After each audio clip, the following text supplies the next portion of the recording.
Hey, welcome back to ACTC Hobby Shop. We've got our first of our Sword and Shield era ranking videos.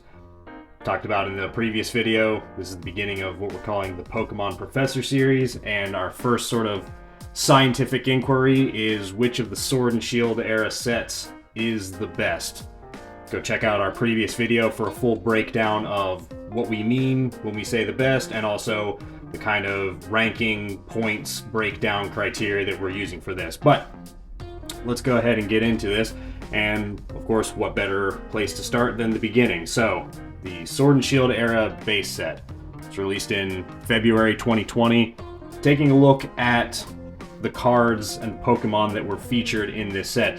One thing to note about this set, which is true of the first couple of Sword and Shield era sets, there are no alternate arts in this set. That was something that was in the TCG previously, but they sort of did away with when they transitioned to Sword and Shield, and it didn't come back until a handful of sets in. So no alternate arts in this one, which means none of the cards here are getting that high level ×5 multiplier. The best we can do is the secret arts, or the secret rares, being the golds and the rainbows, at a ×4. Okay, so let's get into the Pokemon that were featured in this set that are notable. Those that are fairly popular, ranked high in the popularity contest, as well as featured on a wide variety of cards. Not just getting a single V or a V Max or something like that, but had kind of the whole range of things. So, to start out, where else would you end up starting but both Zacian and Zamazenta, the two mascots of the Pokemon Sword and Shield games. Both of them featured pretty prominently in this set. Zacian, he had a rank score of 20, so pretty highly ranked. With a rank score of 20, essentially that's going to be his base contribution to everything that this Pokemon appears on in this set. So, in the Sword and Shield base set, Zacian appeared on a regular V card, a full art card, as well as a gold card. So, adding all those kind of things up together, we get a total of 160 points contributed just for Zacian. Now, moving on to Zamazenta, not quite as popular a Pokemon as Zacian. Only has a rank score of 11, so still pretty good overall, considering the lowest ranks were only worth 2 points and unranked Pokemon were only worth 1 point. But definitely a difference between the two in terms of their relative popularity, and I feel like that's pretty accurate to what a lot of people would agree with. So Zamazenta, same thing, appeared in a regular V, a full art, and a gold. But due to his much lower ranking score, only contributing 88 points, so nearly half the points of Zacian, which of course is due to the fact that his rank score is nearly half of what Zacian's is. All things else contained, appeared in the same cards as Zacian did. Two more pretty prominent ones from this set, actually. Both of them, in fact, Gen 1 Kanto Pokemon. We have Snorlax and Lapras. So, Snorlax, rank score of 17. Pretty popular overall. Not quite as high as Zacian, but pretty good.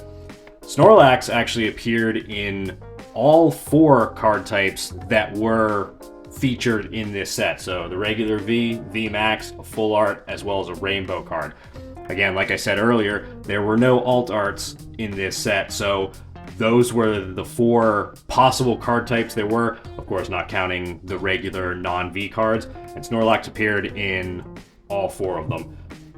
So, ends up contributing 170 points.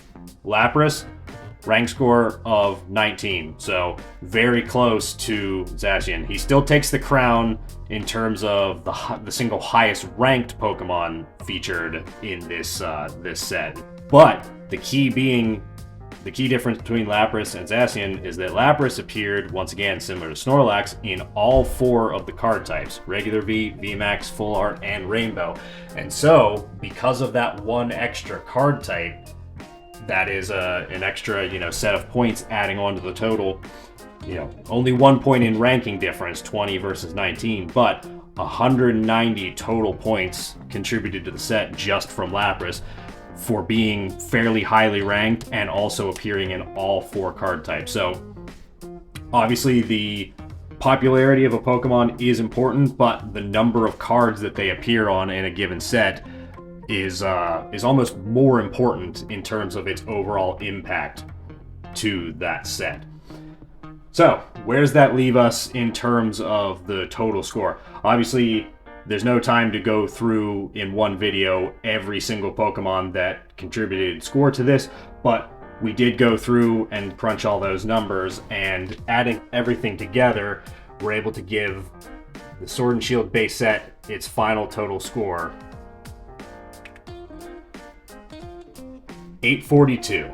That was the number that we came up with based on our ranking system, looking at every Pokemon card appeared in this list of at least V or better, multiplying them out, rank score, modifier, all that kind of stuff, adding it all up, we get a total set score of 842. So that is kind of our current baseline for, as we go through each of these sets, we're going to be able to compare them to the one that came previously and say, okay, how does this one stack up?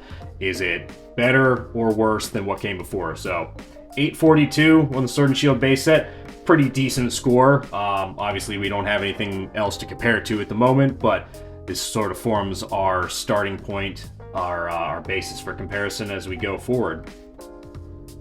But anyway, that pretty much wraps this one up. Be sure to check back here for our continuing series of these, and we'll be seeing even more of the sets, again, going through all 12 of the regular Sword and Shield sets. Anyway, thanks for joining us. Be sure to check us out over at our website, actchobbyshop.com. We've also, of course, got our eBay storefront and our TCGPlayer storefront.